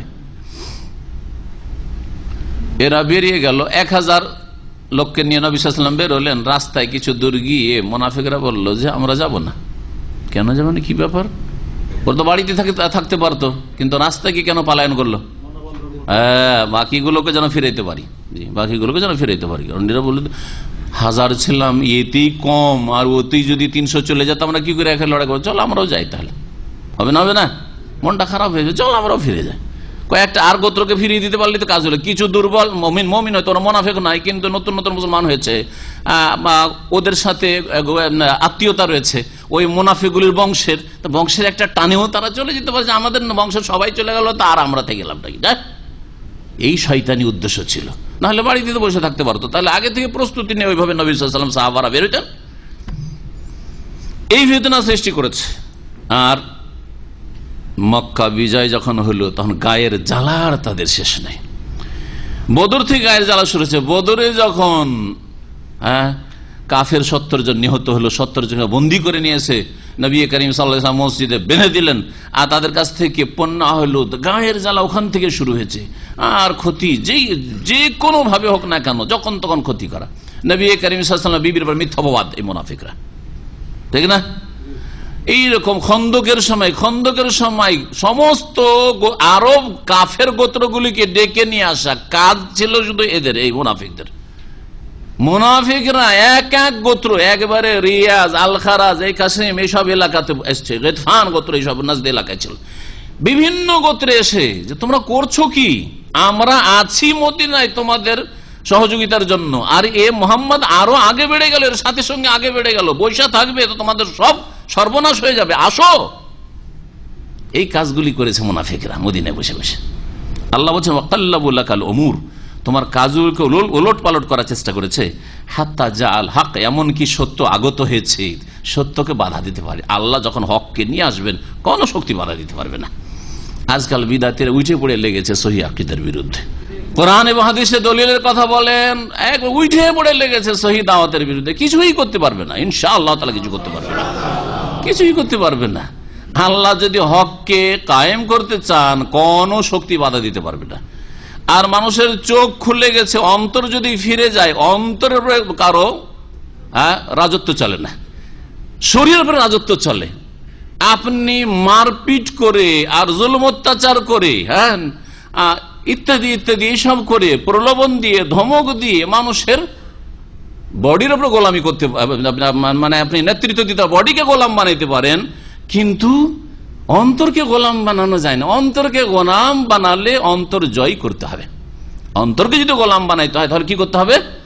অন্তরকে জয় করতে হবে। আর অন্তরকে একজন মুসলিমের জয় করার জন্য কোরআন এবং হাদিসের দলিল প্রয়োজন রয়েছে, বিনা দলিল কথা বলে আর চলবে না, ভালো করে জেনে রাখেন। সুতরাং এসব করে লাভ নেই, গাল দিয়ে লাভ নাই, ফিতনা সৃষ্টি করে লাভ নাই, নিজেরাই ফিতনা সৃষ্টি করছে। আর যারা তাওহীদ সুন্নাতের কথা বলে, সহিহ আকীদার কথা বলে, তাদেরকে ফিতনাবাজ বলে থাকে, এইসব করে লাভ নেই। হাত্তা জাল হক, হক এমনকি চলে আসলো, ওয়া যাহারা আমরুল্লাহ, এবং আল্লাহ পাকের নির্দেশ, অর্থাৎ আল্লাহ পাকের পক্ষ থেকে বিজয় না, আমরুল্লাহ মান নাসরুল্লাহ, আল্লাহ পাকের সাহায্য, আল্লাহ পাকের পক্ষ থেকে ফতহুল্লাহ, বিজয় কি হলো? প্রকাশ পেয়ে গেল। যাহারা প্রকাশ পেয়ে গেল, অর্থাৎ মক্কা বিজয় হয়ে গেল। এই দুশ্মনী মুনাফিকদের করতে করতে, মুনাফিকদের দুশ্মনী যত রকমের করতে পারে, করতে করতে করতে করতে শেষ পর্যন্ত হকও শক্তিশালী হলো, মানে দলে দলে লোকেরা ইসলামে প্রবেশ করা শুরু করলো মক্কা বিজয়ের সাথে, আর মক্কাও বিজয় হয়ে গেল। মদিনা থেকে উৎখাত করতে চাইছিল, এখন মক্কাও হাতে চলে এসছে, যাবে কোথায়? আর যাবে কোথায়? গোটা আরব হাতে চলে এসছে, যাবে কোথায় এখন? ওহম কারেহুন, অথচ এই মুনাফিকরা তা অপছন্দ করত, তা বরদাস্ত করতে পারত না। কিন্তু আল্লাহ রাব্বুল আলামিন তার দিনকে কি করলেন? প্রকাশ করে দিলেন এবং সত্য আগমন করলো। ওয়ামিনহুম মান ইয়াকুলু ইযান লি, মুনাফিকদের মধ্যেকার একজন মুনাফিক ছিল, যার নাম ছিল আল জাদ বিন কাইস। জাদ বিন কাইস, সহজ ভাষায় আলিফ লাম না লাগিয়ে জাদ বিন কাইস, কাইসের ছেলে জাদ। এই লোককে নবী করিম সাল্লাল্লাহু আলাইহি ওয়াসাল্লাম বললেন মন বুঝার জন্য, জানেন যে এরা মুনাফিক, আকীদার মুনাফিক, তো কিন্তু পয়সা লোভী। মুনাফিকরা আবার পয়সা লোভী, যারা বাঁচতে চায় তাদের বেশি পয়সার প্রয়োজন, ঠিক কিনা? মুনাফিক তো মরতে চায় না, তো যে যত বেশি বাঁচতে চায় তার তত বেশি পয়সার প্রয়োজন, কারণ অনেক বাঁচবো তো অনেক পয়সা দরকার, তাই না? আর যে মনে করে যে এক্ষুনি মওত আসতে পারে, কত পয়সার প্রয়োজন? এই পয়সা তো অন্যের, আমার তো না। আর যে আল্লাহ রাজ্জাক আমার, সে আল্লাহ রাজ্জাক আমার ছেলে মেয়ের, সুতরাং এত পয়সার লোভ কিসের যে হারাম উপায়ে পয়সা উপার্জন করবো? হালাল যা আসছে আলহামদুলিল্লাহ যথেষ্ট। বুঝতে পারছেন কথা? এইভাবে যদি আপনি নিজেকে মুসলিম গড়ে তোলেন, তাহলে আপনি আখিরাতমুখী হইতে পারবেন, দুনিয়ার লোভ লালসা কমে আসবে, জুহুদ তাকওয়া আপনার মধ্যে পয়দা হবে, হারাম রুজি থেকে বাঁচতে পারবেন, যে কোনো সময় মওত আসতে পারে। আর এটা মুনাফিক, ফাসিক, পাপিষ্ট, অনেকদিন বাঁচতে চায়, ও মরার কথাও কল্পনাতেও আসে না। সুতরাং ও তো পয়সার, অনেক পয়সার প্রয়োজন তার, এখনো 50 বছর বাঁচবো হিসাব করে বসে আছে, এখন 100 বছর বাঁচবো, মরতেই চাই না সে। 70-80 বছর বয়স হয়ে গেল, যদি অসুস্থ হয় তো কান্নাকাটি শুরু করে দেয়, যারে মরে যাবো, মরতেই চাই না। আর কত বাঁচতে চাও তুমি? এই জাদ বিন কাইস কে নবী করিম সাল্লাল্লাহু আলাইহি ওয়াসাল্লাম বললেন যে তোমার কি মত? তোমার জন্য সুসংবাদ রয়েছে, আমরা জেহাদে যাচ্ছি তাবুকে, যদি তাবুকের জেহাদে যাও তো রোমদের অঢেল ধন সম্পদ আছে, আল্লাহ যদি আমাদের জেহাদে বিজয়ী করেন, এই জেহাদে যদি বিজয়ী হইতে পারি, তাহলে তাদের অঢেল ধন সম্পদ গনিমতে আসবে, তাতে তুমি ভাগ পাবে। কি মত তোমার? এই মুনাফিক আসলে যাবে না। হ্যাঁ, তখন বলছে যে মোহাম্মদ, আমাকে আপনি ফিতনায় ফেলিয়েন না। কিরকম ফিতনা? বলছে আমি যুবক মানুষ, আর খুব নারী দেখলে আমি পাগল হয়ে যাই। এই শয়তান বলছে আমি নারী জাতি দেখলে, আর সুন্দরী নারী দেখলে আরো বেশি পাগল হয়ে যাই, থাকতে পারি না। আজ রোমানদের যে মেয়েরা এত সুন্দরী, এক তো সামদেশের যারা আরব খ্রিস্টান, তাদেরও মেয়েরা সুন্দর আছে। লেবানন দেখেন, পৃথিবীর মধ্যে সবচেয়ে সুন্দরী হচ্ছে লেবানন, সিরিয়া, বুঝা গেছে? কিছু আরব ছিল যারা খ্রিস্টান হয়েছে ওই রোমানদের কাছে, কারণ রোমানদের দীর্ঘদিনের রাজত্বের কারণে এই সামদেশে। আর রোমানদের তো জানছেন, রোমান মানে বুঝছেন কিনা? ইউরোপিয়ান। রোমান মানে ইউরোপিয়ান, সাদা চামড়া। তো সাদা চামড়া একটু মজা লাগে, তাই না? সাদা চামড়ার লোক মরলে তো খুব হাই হাই, আর যদি কালো চামড়ার লোক মরে গরু ছাগলের মতো, কোনো ব্যাপার না। মুসলিমদের চামড়া, মুসলিম যদি মারা যায়, মুসলিমের রক্ত ঝরে, তো কোনো ব্যাপার না, কারো আফসোস আক্ষেপ হয় না। কাফেরদের তো হয় না, মোনাফেকদের তো হয় না, মুসলিমদেরও হয় না, বড় আফসোসের কথা। এই জাদ বিন কাইস বলছে যে আমি যদি রোমানদের মেয়েদেরকে দেখি তো বরদাস্ত করতে পারবো না, আমি জেনায় লিপ্ত হয়ে যাব, সুতরাং আমাকে ঝামেলে ফেলিয়েন না, জেনা থেকে বাঁচার জন্য আমাকে রক্ষা করেন, আমি মদিনায় থাকবো। আসলে যাবে না জিহাদে শয়তান, বুঝতে পারছেন না? আল্লাহ পাক ওই মর্মে আয়াত নাযিল করছেন, বলছেন যে অমিনহুম মাইয়াকুলু, এই মুনাফিকদের মধ্যে কেউ কেউ এমন আছে যে বলে ইজেনলি, হে নবী আমাকে অনুমতি দেন মদিনায় থাকার জন্য, আমাকে অব্যাহতি দেন, আমি তাবুক যেতে চাই না। ওয়ালা তাফতেননি, আমাকে নারীদের ফিতনায় ফেলিয়েন না। এইসব রোমানদের, ইউরোপিয়ানদের নারীদেরকে দেখলে আর আমি বরদাস্ত করতে পারবো না, আমাকে ফিতনা ফেলিয়েন না। আল্লাহ বলছেন তোমার তাবুকের যুদ্ধে যাওয়াটা ফিতনা নয়, তোমার মদিনায় বসে থাকা কাপুরুষের মতো এই মুনাফিক, এইটাই হচ্ছে বড় ফিতনা। আলা ফিল ফিতনাতে সাকাতু, শুনে রাখো, আলা সতর্ক, সাবধান, হারফে তামবিহ দেখে বলা হয় আরবি গ্রামারে, সতর্ক শোনো, ফিল ফিতনাতে সাকাতু, এরাই আসলে ফিতনাতে নিমজ্জিত হয়েছে, এরাই ফিতনাতে পড়ে আছে, পাপে ডুবে আছে, কুফরির ফিতনায় পড়ে আছে, অন্তরে কুফরি ভরা আছে, অন্তরে ইসলাম মুসলিমের বিরুদ্ধে শত্রুতা ভরা আছে, অন্তরে রাসূলুল্লাহ সাহাবায়ে কেরামদের বিরুদ্ধে দুশমনী ভরা আছে। এর চাইতে বড় ফিতনা আর কি হইতে পারে? মুনাফিকদের ফিতনা সবচেয়ে বড় ফিতনা। ইসলামের ছায়াতলে এসেও জান্নাত নসিব হলো না, বরং কাফের যারা, তাদের যারা ইহুদি নাসারা কাফের, তাদের চাইতেও নিকৃষ্ট কাফের হচ্ছে মুনাফিক কাফের। ইন্নাল মুনাফিকিনা ফিদ দারকিল আসফালি মিনান নার, যারা আকীদার মুনাফিক, আল্লাহ পরকাল বিশ্বাস নেই কিন্তু বাহ্যিক ইসলামের কথা প্রকাশ করে যে আমরা মুসলিম, তারা জাহান্নামের সবচাইতে নিচু স্তরে অবস্থান করবে, জাহান্নামে জ্বলবে, সব নিচে তারা থাকবে, তার উপরে তখন ইহুদি নাসারা কাফের মুশরিক যত পৃথিবীর আছে। আল্লাহ পাক বলছেন আলা শুনে রাখো, আলা ফিল ফিতনাতে সাকাতু, এরাই আসলে ফিতনাতে লিপ্ত হয়েছে। আমি এই আয়াতটা মাঝে মাঝে বলি, আর আজকেও বলছি, যারা বলে তাওহীদের কথা বললে ফিতনা হবে, শিরকের আলোচনা করিয়েন না, শিরক সম্পর্কে কিছু বলিয়েন না, কারণ সমাজে অনেক শিরক আছে, ফিতনা সৃষ্টি হবে। হ্যাঁ, সুন্নত বিদাত বিষয় সম্পর্কে বলিয়েন না, কারণ আমাদের সমাজে অনেক বিদাত আছে, ফিতনা সৃষ্টি হবে। তো কতদিন এরকম করে লুকিয়ে রাখেন? ইসলামের 1400 বছর হয়ে গেছে। হ্যাঁ, আর এই সুফিজমের এইসব যে শিরক বিদাত, কবর মাজার পূজার ধর্ম, এই ধর্মেরও প্রায় 1000 বছর বয়স হয়ে যাচ্ছে। আর কতদিন এইরকম বলবেন যে আর বলা যাবে না, পরিস্থিতি এখন অনুকূলে হয়নি, বলা যাবে না, হক কথা বলা যাবে না, হক কথা বলা যাবে না? কতদিন হক কথাকে গোপন রাখবেন? আর কখন উম্মতে মুসলিম আর ইসলাম করবেন? আর কত কোটি কোটি লোক এইরকম শিরক বিদাতের অবস্থায়, জনসাধারণ অবুঝগুলো মারা যাচ্ছে, তাদের চোখ খুলবেন না? কিয়ামতের দিন এরা যে ধরবে, গলা টিপে ধরবে যে আমাদেরকে জানাইনি, আমরা করবোটা কি? আমরা না জেনে শিরক করেছি, আল্লাহকে ভালোবেসি, রসুলকে ভালোবেসি, কিন্তু আমরা তো জানি যে এটার নাম ইসলাম, কবর মাজার পূজার নাম ইসলাম, এই মিলাদ করার নাম ইসলাম, এই কিয়াম করার নাম ইসলাম, নবীকে হাজির নাজির আলেমুল গায়ব বলার নাম ইসলাম, পীরের মুরিদ হওয়ার নাম ইসলাম। আমরা তো এটাই জেনেছি। তখন কি করবেন? যে ফিতনা হবে, ফিতনা হবে, তাওহীদের কথা বললে, সুন্নতের কথা বললে, দলিলের কথা বললে, হক কথা বললে, এইসব কথা কেন? বরং আলা ফিল, যারা ফিতনাবাজ বলে, সহিহ আকীদার আলেম ওলামাদেরকে কি বলে? ফিতনাবাজ। শুনে রাখেন, ফিতনাবাজ না, আলা ফিল ফিতনাতে সাকাতু, যারা কোরআন হাদিস থেকে দূরে রয়েছে, যারা দলিল প্রমাণ থেকে দূরে রয়েছে, যারা তাওহীদ সুন্নাত থেকে শিরক বিদআতে চলে গেছে বা শিরক বিদআতের নীরবতা পালন করছে, তারাই ফিতনাতে লিপ্ত আছে। ওরাই হচ্ছে ফিতনাবাদ। উম্মতে মুসলিমাকে ভাগ বন্টন করে দিয়েছে, এক উম্মতকে বহু জাতিতে ভাগ করে দিয়েছে, বহু উম্মতে ভাগ করে দিয়েছে, ওরাই ফিতনা লিপ্ত আছে। ওয়াইন্না জাহান্নাম লামুহিতাতুন বিল কাফিরিন, নিঃসন্দেহে জাহান্নাম কাফেরদেরকে বেষ্টন করে রয়েছে। কাফেররা জাহান্নাম থেকে কখনো পলায়ন করতে পারবে না, যেখানেই যান না কেন, আর যতই শিখর জীবন কাটান না কেন কুফরির অবস্থায়, কাফেরকে জাহান্নাম ঘেরবেই ঘেরবে, জাহান্নাম থেকে পালাতে পারবেন না। ইনতুসিবকা হাসানাতুন তাসুহুম, আল্লাহ পাক মুনাফিকদের কিছু বদ চরিত্রের কথা, কিছু লক্ষণের কথা নবীকে জানিয়ে দিচ্ছেন। হে নবী, মুনাফিকরা তো এমন, ইনতুসিবকা হাসানাতুন, তোমাকে যদি কল্যাণ স্পর্শ করে, অর্থাৎ তোমার যদি কোনো কল্যাণ হয়, সুখ আসে, বিজয় লাভ হয়, হ্যাঁ, তুমি শক্তিশালী হও, তোমার সাথীরা মুসলিম ইসলাম শক্তিশালী হয়, তাসুহুম, তাদেরকে মন্দ লাগে, খারাপ লাগে। তাহলে কারো মধ্যে যদি এটা দেখেন, যখনই দেখছেন যে কিছু ইহুদি ইসরায়েলে ফিলিস্তিনি ভাইদের হাতে মরেছে, হ্যাঁ, এরকম কাজ করাটা ঠিক হয়নি, এটা কেমন কথা হইল। আর এইদিকে হাজার হাজার হাজার মুসলিমদের দেশ ফিলিস্তিন, তা দখল করে জবরদস্তি, আর তারপরে হাজার হাজার নারী, শিশু আর সকল স্তরের মানুষকে এইভাবে ঢাল আহারে মারছে। স্কুলে গিয়ে নিরাপত্তা নেই, মাদ্রাসা গিয়ে নিরাপত্তা নেই, বা বাজারে গিয়ে নিরাপত্তা নেই, তাদের জন্য সেখানে বেঁচে থাকা মুশকিল করে দিয়েছে।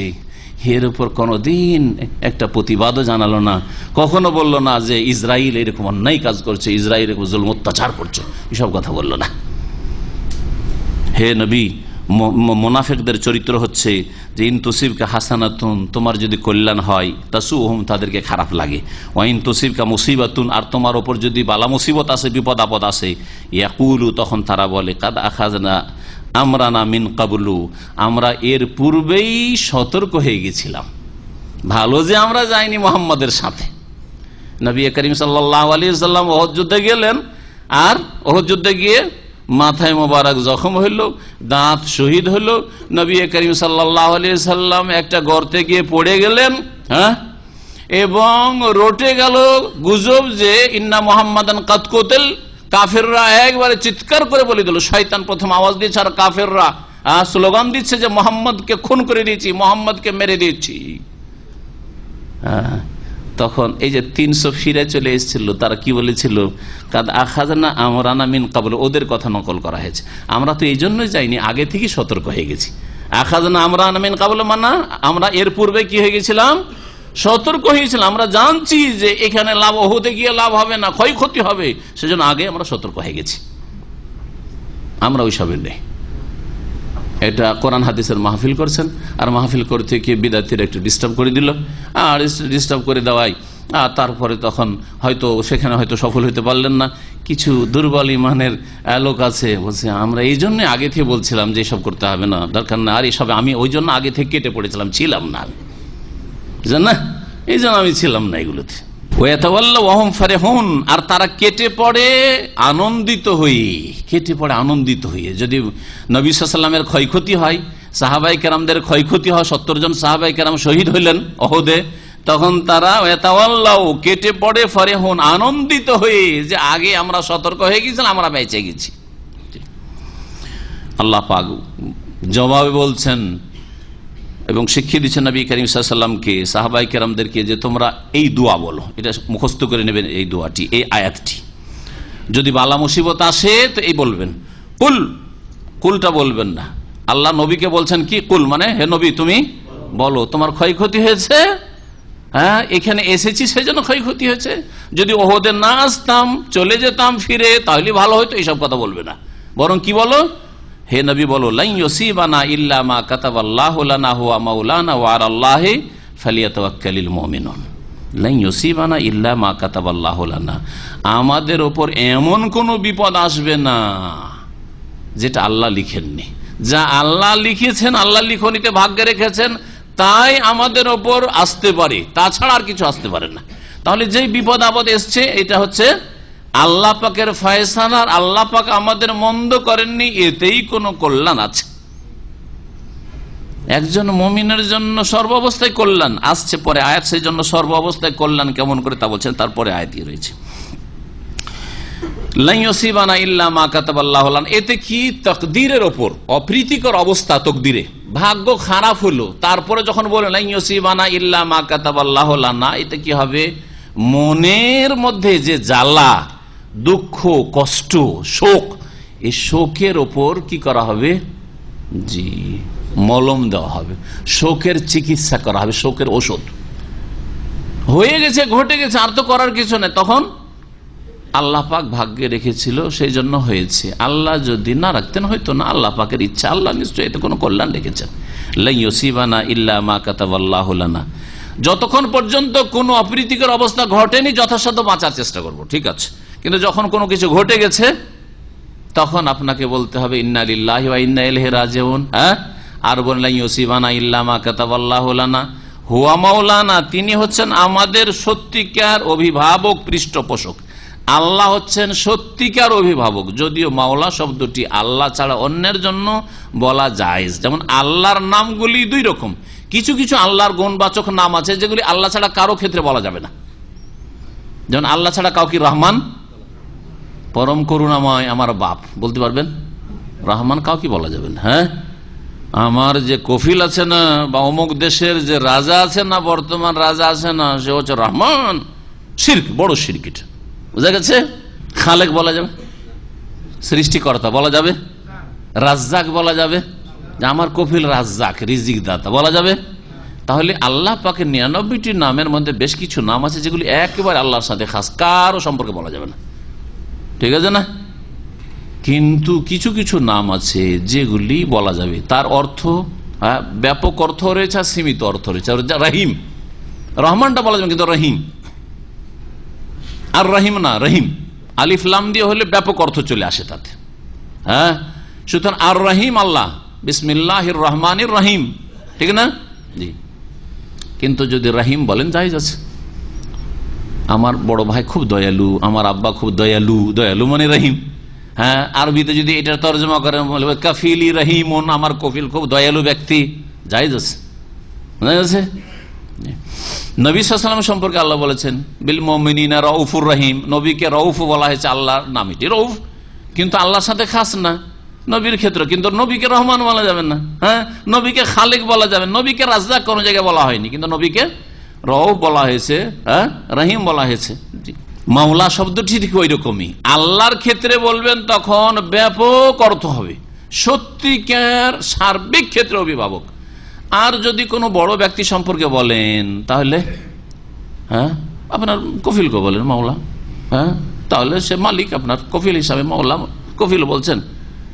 কোরআনে বরং রয়েছে একটি আয়াতে রয়েছে যে আল্লাহ কফিল তোমাদের।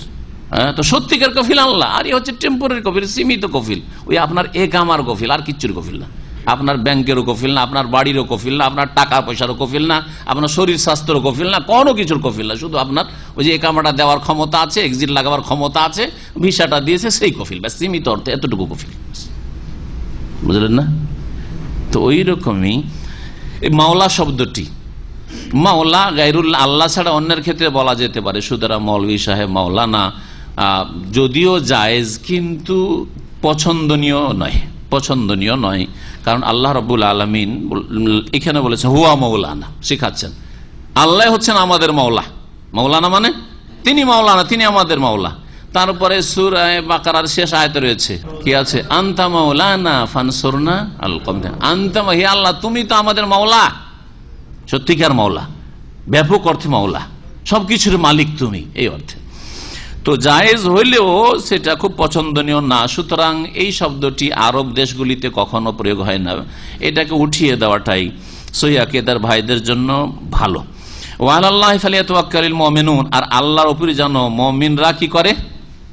আস্থা রাখে, ভরসা রাখে। আল্লাহর উপরে ভরসা করে আপনি কাজ শুরু করবেন। গাড়ি চালানো নেই, কেউ যদি বলেন যে ভাই কখন অ্যাক্সিডেন্ট হয়ে যাবো আর মরে যাব, তো আমি গাড়ি চালাবো না বা গাড়িতে চড়বো না, ঠিক হবে না? মোটেই ঠিক না। তো কি করতে হবে? গাড়িতে চড়ার প্রয়োজন রয়েছে, শহরে বাস করেন গাড়িতে চড়ার প্রয়োজন রয়েছে। হ্যাঁ, আপনি গ্রামে বাস করেন, গাড়ির প্রয়োজন না, অসুবিধা, আমি গ্রামেই থাকবো, গ্রামে চাষবাস করবো, গ্রামের বাইরে যাবো না, তো ঠিক আছে, গাড়িতে চড়া কোনো জরুরিও না আপনার জন্য। হ্যাঁ, কিন্তু আপনি শহরে আছেন, গাড়িতে চড়ার প্রয়োজন আছে, গাড়িতে চড়বেন, গাড়ি প্রয়োজনে গাড়ি চালাবেন, যথাসাধ্য সতর্ক চালাবেন। কিন্তু যখন একটা দুর্ঘটনা ঘটে যাবে তখন কি বলবেন? এই বলবেন লা ইউসিবানা ইল্লা মা কাতাবাল্লাহু লানা হুয়া মাওলানা ওয়া আলাল্লাহি ফালিয়াতাওয়াক্কালিল মুমিনুন। জি, মুখস্থ করে নেবেন। আয়াত নম্বর কত? 51। হ্যাঁ, তারপর আল্লাহ বলছেন কুল হাল তারাব্বাসুনা বিনা ইল্লা ইহদাল হুসনায়ানি, হে নবী আরো মুনাফিকদের বলে দাও, মুনাফিকরা শুধু কি করে আছে? অপেক্ষায় আছে যে মোহাম্মদ কখন ধ্বংস হবে রে, এ মুসলিমরা কখন ক্ষতিগ্রস্ত হবে, মুসলিমরাকে কখন উৎখাত করতে পারবো মদিনা থেকে, এই অপেক্ষায় আছে আল্লাহ পাক। আর মুসলিমরা এই যে বিভিন্ন জেহাদে যাচ্ছে, কোথায় কখন যে ক্ষতিগ্রস্ত হয়, ক্ষতিগ্রস্ত হইলেই খুশি। মুনাফিকদের এই ছিল মন মানসিকতা। আল্লাহ বলছেন আমাদের সম্পর্কে কিসের অপেক্ষায় আছো? দুটোর মধ্যে একটা, আর দুটোতে আমাদের লাভ রয়েছে, কোনোটাই ক্ষতি নাই। সুতরাং আমাদের সম্পর্কে অসৎ উদ্দেশ্য নিয়ে আমাদের অকল্যাণ কামনা করায় তোমাদের কোনো লাভ নেই, ওতেও আমাদের লাভ আছে। কি আল্লাহ বলছেন, হে নবী তুমি বলে দাও, হাল তারাব্বাসুন, হে মুনাফিকরা আমাদের সম্পর্কে তোমরা কি প্রতীক্ষায় রয়েছো? কিসের প্রতীক্ষায়? হালের পরে যদি ইল্লা আসে তো হাল মানে না এর অর্থ হয়, আবার কি এর অর্থ হয় না। তাহলে কি অর্থ করব? হাল তারাব্বাসুনা বিনা ইল্লা ইহদাল হুসনাইয়াইনি, তোমরা আমাদের সম্পর্কে দুই কল্যাণের এক কল্যাণ ছাড়া আর কিছুরই অপেক্ষায় নও। এর অর্থ হাল তারাব্বাসুনা বিনা, তোমরা অপেক্ষা করো না আমাদের সম্পর্কে ইল্লা ইহদাল হুসনাইয়াইন, দুই কল্যাণের মধ্যে এক কল্যাণের। দুই কল্যাণ কি কে বলতে পারেন? মুসলিমের যদি বিজয় লাভ হয়, কল্যাণ না কল্যাণ নয়? কল্যাণ। বিজয় লাভ হইল না, ক্ষতিগ্রস্ত পরাজিত হইল আর ওতে শহীদ হয়ে গেল মুসলিমরা, কল্যাণ না কল্যাণ না? আরো বড় কল্যাণ, শহীদ, আল্লাহ রাস্তার শহীদ হলাম। মান কাতালা লিতাকুনা কালিমাতুল্লাহি হিয়াল উলিয়া ফাহুয়া ফি সাবিলিল্লাহ, যে ব্যক্তি আল্লাহর রাস্তায় সশস্ত্র লড়াই করবে, শর্ত সাপেক্ষ, যে শর্তগুলির শর্ত পুরা করে, কি জন্য? লিতাকুনা কালিমাতুল্লাহি হিয়াল উলিয়া, যাতে করে আল্লাহর কালিমা আল্লাহর জমিনে উঁচা হয়, উঁচা করার জন্য, আল্লাহর কালিমা লা ইলাহা ইল্লাল্লাহকে উঁচা করার জন্য, আল্লাহর তাওহীদকে উঁচা করার জন্য, শিরককে উৎখাত করার জন্য, কুফরিকে উৎখাত করার জন্য। ফাহুয়া ফি সাবিলিল্লাহ, সে আল্লাহর রাস্তায় রয়েছে। সুতরাং এই রাস্তায় গিয়ে যদি নিহত হয়, শাহাদাত, ভাগ্যে আসলাম, ভাগ্যবান যে শহীদ অমুক, জি আল্লাহর কাছে শাহাদাত কবুল হয়েছে।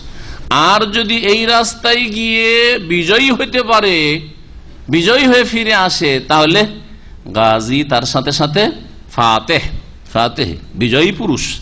তো আমাদের সম্পর্কে তোমরা কিসের অপেক্ষা করছো? দুই কল্যাণের এক কল্যাণের অপেক্ষা করছো।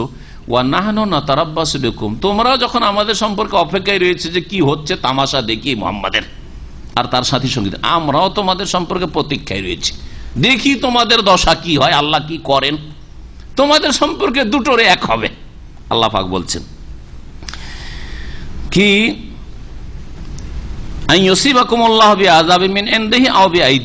হয় আল্লাহ পাক তোমাদেরকে শাস্তি দেবেন, শাস্তি দেবেন, তোমাদের শাস্তি নামিয়ে দেবেন, মিন ইনদিহি, তার পক্ষ থেকে। আসমানি আযাব গজব দিয়ে আল্লাহ ধ্বংস করবেন, বা জমিনের আযাব গজব দিয়ে আল্লাহ ধ্বংস করবেন মুনাফিকদেরকে, আও বিআইদিনা, অথবা আমাদের হাত দ্বারা আল্লাহ তোমাদেরকে শাস্তি দেবেন। দুই শাস্তির, এক শাস্তির অপেক্ষায় আমরা আছি, আর দুটোই তোমাদের জন্য অপ্রীতিকর। আল্লাহ যদি আসমানের বা জমিনের গজব দিয়ে ধ্বংস করেন, সেটাও তোমাদের জন্য ক্ষতিকর, সর্বনাশ তোমাদের জন্য। আর যদি আল্লাহ আমাদেরকে শক্তিশালী করে দেন আর আল্লাহ অনুমতি দেন যে মুনাফিকগুলোকে ধরো আর কতল করো, তাহলে এটাও তোমাদের জন্য ক্ষতিকর। জি, কিন্তু নবী করিম সাল্লাল্লাহু আলাইহি সাল্লাম মুনাফিককে হত্যা করার জন্য অনুমতি দেননি কোন সাহাবীকে, আল্লাহ অনুমতি দেননি, সুতরাং নবী করিম সাল্লাল্লাহু আলাইহি সাল্লাম অনুমতি দেননি। এতে হিকমত রয়েছে, আল্লাহ এদের সর্বনাশ করেছে, ধীরে ধীরে উৎখাত হয়ে গেছে, মুনাফিকের আওলাদ কেউ নেই, মদিনা থেকে সাফ হয়ে গেছে। মক্কায় কাফের আবু জাহল, আবুল হাবের আওলাদ বংশ কেউ নেই, আর যদি কেউ থাকে তো ইসলাম গ্রহণ করেছে, সুতরাং তার আওলাদ নয়, আসলে ইসলাম গ্রহণ করে নিয়েছে। আর অন্য কোন দেশে কি যদি পালিয়ে গিয়ে থাকে তো কেউ পরিচয় দিবে না যে আমি আবু জাহলের বংশের, আছে কি? ইসলাম শেষ হয়ে গেছে, শেষ হয়ে গেছে, নিশ্চিহ্ন হয়ে গেছে, আল্লাহ নিশ্চিহ্ন করে দিয়েছেন। আল্লাহ পাক তাই বলছেন যে হয় আল্লাহ পাক তার পক্ষ থেকে তোমাদেরকে আযাব দেবেন, মিন ইনদিহি আও বিআইদিনা, বা আমাদের মাধ্যমে আল্লাহ পাক তোমাদেরকে শাস্তি দেবেন। ফাতারাব্বাসু, তোমরাও অপেক্ষা করো, ইন্না মাকুম মুতারাব্বিসুন, নিঃসন্দেহে আমরাও তোমাদের সাথে প্রতীক্ষায় রয়েছি, অপেক্ষায় রয়েছি। কুল, এরপরে মুনাফিকদের খরচ খরচার কথা। মুনাফিকরা যাকাত দিত, নামাজও পড়তো, যাকাত দিত, মুনাফিকরা দান খায়রাত করতো, মুনাফিকরা কখনো কখনো জিহাদে আমরা যেতে পারবো না কিন্তু টাকা পয়সা নিয়ে যান, জান বাঁচাতে হবে, মদিনায় থাকতে হবে, শুধু টাকা পয়সা দিয়ে কোন রকম করে অব্যাহতি হাসিল কর, এসব করতো। আল্লাহ পাক এই আয়াতগুলিতে বলছে যে মুনাফিকদের এইসব দান খায়রাত স্বেচ্ছায় হোক আর অনিচ্ছায় হোক, মানে মনের আগ্রহের সাথে হোক আর অনিচ্ছাকৃত, এখানে মদিনায় থাকতে হবে, সুযোগ সুবিধা নিতে হবে রাসূলের কাছ থেকে, মুমিন মুসলিমদের কাছ থেকে, সুতরাং দান খায়রাত করি, কোনোটাতে লাভ নেই, দুনিয়া তো লাভ নেই, আখিরাতেও লাভ নেই। আল্লাহ বলছেন আল্লাহ কবুল করবেন না। আল্লাহ কবুল করবেন না। আল্লাহ রাব্বুল আলামিন বলছেন, কুল হে নবী বলে দাও এদেরকে মুনাফিক, আনফিকু তাওআন আও কারহান, তোমরা ব্যয় করো, সে যাকাতি হোক অথবা জিহাদের জন্য হোক, দিনের খেদমতে হোক, ব্যয় করো, তাওআন স্বেচ্ছায়, আও কারহান অথবা অনিচ্ছায়, মনের উল্টা তারপরে ব্যয় করছো। লা ইউতাকাব্বালা মিনকুম, কোশ্চিন কালেও তোমাদের থেকে তা আল্লাহ কবুল করবেন না, কবুল করা হবে না, মানে আল্লাহ পাক কবুল করবেন না। ইন্নাকুম কুনতুম কওমান ফাসিকিন, কেন কবুল করবেন না এর কারণ আল্লাহ বয়ান করছেন, কারণ তোমরা পাপাচারী জাতি, ফাসিক, আল্লাহ পাকের বিরুদ্ধাচরণকারী জাতি। ফাসাকা ইয়াফসিকু মানে বেরিয়ে যাওয়া, আল্লাহর আনুগত্য থেকে বেরিয়ে যাওয়া, রসুলের আনুগত্য থেকে বেরিয়ে যাওয়া। এই জন্য ফাসিককে কি বলবো? বিরুদ্ধাচরণকারী। ফাসিক মানে কি? বিরুদ্ধাচরণকারী। ফাসিক হচ্ছে দুই রকম, ফাসিক হচ্ছে দুই রকম, ছোট ফাসিক আর বড় ফাসিক। ছোট ফাসিক আর বড় ফাসিক। ছোট ফাসিক যারা আংশিক ভাবে আল্লাহ এবং রসুলের নাফরমানি করে, কিন্তু পুরোপুরি নাফরমানি করেন না। যে মুসলিম সমাজের যারা পাপিষ্ট লোক, ফরজ ওয়াজিবে ঘাটতি করে হয়তো, তারপরে হারাম নাজায়েজ কাজ করে, 5 ওয়াক্ত নামাজ পড়ে দিয়ে মুসলিম প্রমাণ করে, বড় শিরক করে না, কিন্তু কি করে? বিভিন্ন রকমের পাপে জড়িয়ে আছে, হারাম খায়, হারাম ব্যবসা বাণিজ্য করে, হারাম কাজ করে, যে হারাম দেখে, ফাসিক গুনাহগার। ফজর নামাজ পড়ে কিন্তু জামাতে নামাজ পড়ে না, এইরকম ধরনের লোক যারা, তো এরা হচ্ছে ফাসিক, ছোট ফাসিক। ছোট ফাসিক মানে কি? সাগিরা গুনাহ। ছোট ফাসিক ও কাবিরা গুনাহ, এরাও পাপিষ্ট, কিন্তু এরা ইসলামের আওতাতে আছে, মুসলিম বলা যাবে, এরা মুসলিম। আর বড় ফাসিক হচ্ছে যারা সার্বিক ক্ষেত্রে আল্লাহ এবং রসুলের বিরুদ্ধাচরণ করে এমন পাপিষ্ট হয়েছে, যারা ইসলাম থেকে বেরিয়ে গেছে, ইসলামের মধ্যে ঢুকেইনি। যেমন কাফের যত জাতি রয়েছে এরা ফাসিক, আল্লাহর বিরুদ্ধাচরণকারী ফাসিক। ফাসাকা মানে খুরুজ, আর খুরুজ আন তাআতিল্লাহ ওয়া রাসূল, আল্লাহ এবং রাসূলের আনুগত্য থেকে বেরিয়ে গেছে ইহুদি নাসারা যত কাফের মুশরিক জাতি রয়েছে। আর মুনাফিকরা অন্তরে যেহেতু কুফরি তাদের আছে, আসলে ইসলাম কবুল করেনি, শুধু মুখে শুধু ইসলাম উচ্চারণ করেছে, কালিমা উচ্চারণ করেছে। সুতরাং এরা হচ্ছে ছোট ফাসিক না বড় ফাসিক? বড় ফাসিক। আল্লাহ এখানে বড় ফাসিক মুনাফিকদেরকে ফাসিক বলেছেন, এখানে উদ্দেশ্য হচ্ছে বড় ফাসিক বলা তাদেরকে। তোমাদের কেন কবুল হবে না? কারণ তোমরা বড় ফাসিক। ছোট ফাসিকদের কবুল হয়। যেমন একটা লোক বিভিন্ন গুনাহে জড়িয়ে আছে, পাপে জড়িয়ে আছে, কিন্তু হালাল পয়সা দিয়ে দান খায়রাত করছে, কবুল হবে না? হবে না? হবে, কবুল হবে। নাকি পাবে, নাকি পাবে, ইসলাম টিকে থাকলে। কিন্তু ইসলাম যদি ভঙ্গ করে, কবর মাজারে সিজদা করে, দান খায়রাত করে, কবুল হবে না। জি, মুনাফিক, অন্তরের মুনাফিক, ইসলাম পরকালে বিশ্বাস নেই, আল্লাহ পরকাল কিছু বিশ্বাস করে না, কিন্তু দুনিয়ার স্বার্থ নেওয়ার জন্য মসজিদ করে দেয়, এদিকে মসজিদও করছে, ওইদিকে মন্দিরও করছে, ওইদিকে চার্চও তৈরি করছে, সবই করছে। চার্চ তৈরি করার অনুমতি দিচ্ছে, এদিকে মন্দির তৈরি করার অনুমতি দিচ্ছে, সবই চলছে। তো কি বলবেন এদেরকে? কি বলবেন? বড় ফাসিকেরা। আল্লাহ পাক যেন হেদায়েত দান করে এইসব অসৎ মুসলিমদেরকে, অসৎ মুসলিমদেরকে। আল্লাহ পাক বলছেন যে তোমাদের কখনো কবুল হবে না। কেন? তোমরা হচ্ছে বড় ফাসিক। ওমা মানাহুম আন তুকবালা মিনহুম নাফাকাতুহুম ইল্লা আন্নাহুম কাফারু বিল্লাহি ওয়া রাসূলিহি ওয়া বিরাসূলিহি ওয়া লা ইয়াতুনাস সালাত ইল্লা হুম কুসালা ওয়া লা ইউনফিকুনা ইল্লা হুম কারিহুন। এই আয়াতে আর অতিরিক্ত এই মুনাফিকদের দান খায়রাতগুলি, জিহাদের জন্য খরচ, যাকাত, অন্যান্য দান কেন আল্লাহ পাকের কাছে কবুল হবে না, এর 3টি কারণ বয়ান করা হয়েছে। এই 3টি কারণ শুনেন। আল্লাহ বলছেন যে তাদের যে দান খায়রাতগুলি যে কবুল করতে বাধা সৃষ্টি করেছে, তা হচ্ছে একমাত্র এই যে আন্নাহুম কাফারু বিল্লাহ। প্রথম কারণ হচ্ছে যে তার আল্লাহর সাথে কি করেছে? কুফরি করেছে। ওবে রাসূলি, তার রাসূলের সাথে কুফরি করেছে, আল্লাহকে অস্বীকার করেছে, আল্লাহর একত্বকে অস্বীকার করেছে, রাসূলকে অস্বীকার, রাসূলকে সত্য নবী বলে বিশ্বাস করেনি, শুধু মুখে উচ্চারণ করেছে। ওয়ালা ইয়াতুনাস সালাতা, দ্বিতীয় রোগ হচ্ছে, অপরাধ হচ্ছে যেই কারণে তাদের দান খায়রাত কবুল হয় না, ওয়ালা ইয়াতুনাস সালাতা ইল্লা হুম কুসালা, তারা নামাজে আসে কিন্তু অলস অবস্থায়। মুনাফিকরা নামাজে আসতো কিন্তু কি অবস্থায়? মন চায় না নামাজে, কিন্তু নামাজে আসে।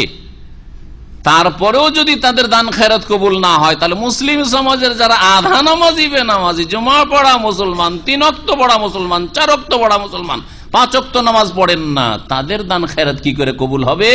বেনামাজিরা এখন বিচার করুন, বিবেচনা করুন, এই আয়াতটা একটু বোঝার চেষ্টা করুন। আল্লাহ পাক যেন মুসলিম গুনাহগারদেরকে, বেনামাজিদেরকে হেদায়েত দান করেন। মুনাফিকরা 5 ওয়াক্ত নামাজ পড়ত, তারপর কবুল হয়নি। আর আপনি নামাজ পড়বেন না, আপনার দান খেরাত কি করে কবুল হবে? সুতরাং নামাজ ছাড়া হচ্ছে কুফরি। নামাজ তারা অলসতাই পড়তো, সেই জন্য তাদের দান খেরাত কবুল হইতো না। তৃতীয় রোগ ছিল ওয়ালা ইউনফিকুনা ইল্লা ওয়া হুম কারিহুন, আর তারা খরচ করত ঘৃণা ভরা অন্তর নিয়ে। খরচ যে করতো, দান খেরাত করতো, স্বেচ্ছায় করতো না, খুশির সাথে করতো না। যাকাত দিল বড় কষ্টে, মনের কষ্টে দিত। আর যদি তারা জিহাদের জন্য দান খেরাত করতো, সেটাও মনের বড় কষ্টের সাথে দিত। আরে কি করবো, দিতে হবে, না দিলে উপায়টা কি? যেন সরকার অনেক সময় জুলুম করে ট্যাক্স নেই। এটা বাড়ি তৈরি করেছেন 10-15 লাখ টাকা দিয়ে 2 লাখ 5 লাখ টাকা আপনার ট্যাক্স, ইনকাম ট্যাক্স বসিয়ে দিচ্ছে। হ্যাঁ, মনের খুশির সাথে দেন নাকি এই জালেমগুলোকে? কখনো মনের খুশির সাথে দেন না।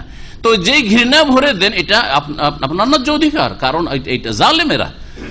ট্যাক্স গ্রহণকারীদেরকে নবী করিম সাল্লাল্লাহু আলাইহি ওয়াসাল্লাম বড় বড় পাপিষ্ঠ বলেছেন। হ্যাঁ, এবং এই ক্ষেত্রে ওই যে জেনাকারীর তওবা সম্পর্কে বলেছেন যে এই জেনাকারী এত খালেস তওবা করেছে যে এই তওবা যদি দেওয়া হইতো ওই ট্যাক্স গ্রহণকারী ওই পাপিষ্ঠ জালেমকে, তবুও তার তওবা কবুল হয়ে যেত। তাহলে জেনাকারীর চাইতে বড় পাপিষ্ঠ কে? যে ট্যাক্স নেই, যে শাসক ট্যাক্স নেই, মানুষের কাছে জুলম অত্যাচার করে। আমার হালাল রুজি ইনকাম করব, হালাল রুজি দিয়ে বাড়ি করবো, ট্যাক্স দিতে হবে, সারা জীবন ট্যাক্স দিতে হবে। আর ট্যাক্স না দিলে ঘুষ দিতে থাকতে হবে। আর অধিকাংশ মুসলিমদের ইমান এত দুর্বল, ট্যাক্স দেবো না, সেই জন্য অফিসারকে ঘুষ দিয়ে সারা জীবন ঘুষ খেতেই আছে। ও বারবার করে আসতে আছে আপনার কাছে বাৎসরিক ঘুষ নেওয়ার জন্য। শুধু এগুলো কাল্পনিক কথা বলছি না, এইসব যে আমাদের বহু পরিচিত ভাইরা রয়েছেন যারা বড়ই বালা মুসিবতে বিপদে আছেন এই জালেমগুলোর থেকে। আল্লাহ রাব্বুল আলামিন তারপরে বলছেন যে তারা কি করত? খরচ করত, কিন্তু ঘৃণা ভরা অন্তর নিয়ে।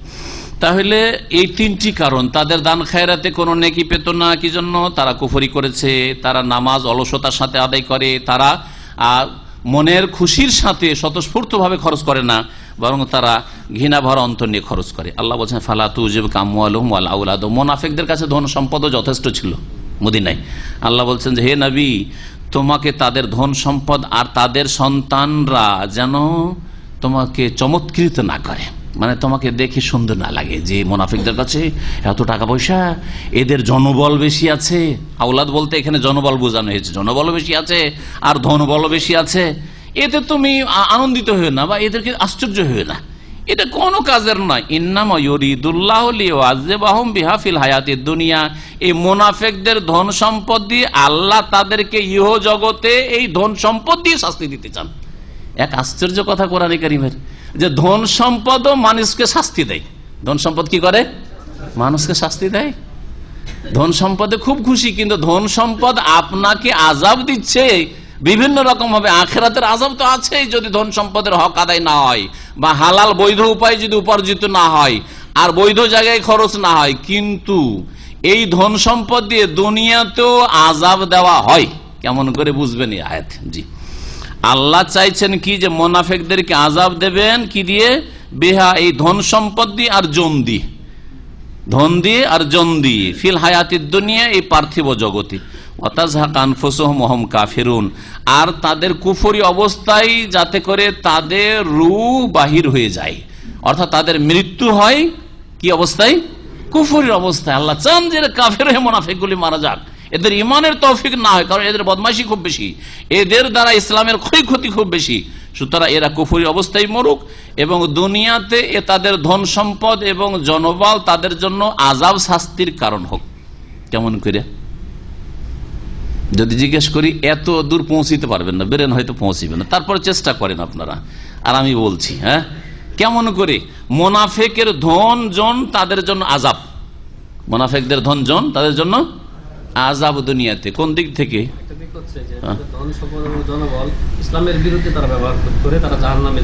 ওটা আখিরাতে, দুনিয়া তো আযাব। দুনিয়া, আমি আখিরাত বলতে সহজে বুঝে নিবেন এটা, তাই না? দুনিয়াতেও ধন সম্পদ মানুষের জন্য কি? মানসিক শাস্তি, মানসিক শাস্তি। এই ধন সম্পদগুলি দান করত নবী করিম সাল্লাল্লাহু আলাইহি ওয়াসাল্লাম কে? এরা ঠিক আছে, জেহাদের জন্য জাকাত দিত। জাকাত দিলে মুসলিমদের অভাব দূর হইতো, তাই না? মুসলিমদের কল্যাণ চায় না, কিন্তু তাদের পয়সা দিয়ে মুসলিমদের কল্যাণ হচ্ছে। অন্তরে জ্বালা, অন্তরে আযাব হচ্ছে না? হচ্ছে না? জেহাদে পয়সা দিতে চায় না, কিন্তু জান বাঁচাইতে হবে, মান বাঁচাইতে হবে, মদিনায় থাকতে হবে, সেই জন্য পয়সা দিচ্ছে জেহাদের জন্য। আর এই পয়সা খরচ হচ্ছে তাদের কুফরির বিরুদ্ধে। সুতরাং তাদের গায়ের জ্বালা, মনের জ্বালা, এর চাইতে বড় জ্বালা শাস্তি কি হইতে পারে? এবার বুঝেছেন? এই তো ধন দিয়ে আযাব হলো দুনিয়ার আযাব। জন দিয়ে কি করে আযাব হয়? ছেলে মেয়ে দিয়ে কি করে আযাব হয়? ছেলে গিয়ে কালেমা পড়ে মুসলমান হয়ে গেছে, মেয়ে মুসলমান হয়ে গেছে, বাপ মুনাফিক মুসলমান হয়েছে না। আব্দুল্লাহ বিন উবাই যে রাইসুল মুনাফিকিন, মুনাফিকদের সবচেয়ে বড় নেতা আব্দুল্লাহ বিন উবাই বিন সলুল, তার ছেলের নাম আব্দুল্লাহ ছিল, পাক্কা মুমিন মুসলিম। কয়েকবার করে বলছেন এসে, ইয়া রাসূলুল্লাহ, যদি আপনার হুকুম হয় যে আমার বাপকে খুন করতে হবে, তাহলে আমাকে বলিয়েন, আর কাউকে বলিয়েন না। কারণ অন্য কেউ খুন করলে ওর ওপর আমার একটা আক্রোশ চলে আসতে পারে যে তুই আমার বাপকে মেরেছিস, এই শয়তানের সুযোগ নিতে পারে। আমি নিজেই মারবো, সুতরাং ওইসব ঝামেলা আর থাকবে না যে কি আমার বাপকে মেরেছেন, আমি নিজেই মারবো, শুধু হুকুমটা আপনি দেবেন। বুঝলেন না? বলেন আপন ওরসজার সন্তান যদি ইসলামের কাতারে থাকে, তাহলে মুনাফিকের কত মানসিক পীড়া, মানসিক কষ্ট, কত গায়ের জ্বালা বরদাস্ত করতে পারছে না, ঘুম হারাম হয়ে গেছে, ঠিক কিনা? জি হ্যাঁ, জি। এই হচ্ছে আল্লাহ এইভাবে ধন সম্পদ দিয়ে আর জনবল দিয়ে মুনাফিককে কি করেন? আযাব দিয়ে থাকেন, শাস্তি দিয়ে থাকেন। বেশি হয়ে গেছে, এখানে আমাদের তাফসীর শেষ করছি। বাকি তাফসীর ইনশাআল্লাহ তাআলা মুনাফিকদের সম্পর্কে চলতে থাকবে। আগামী সপ্তাহে না হলে তারপরের সপ্তাহে ইনশাআল্লাহ তাআলা আমরা পুরা করবো। সাল্লাল্লাহু আলা নবিয়িনা মুহাম্মদ ওয়া আলা আলিহি ওয়া সাহবিহি আজমাইন।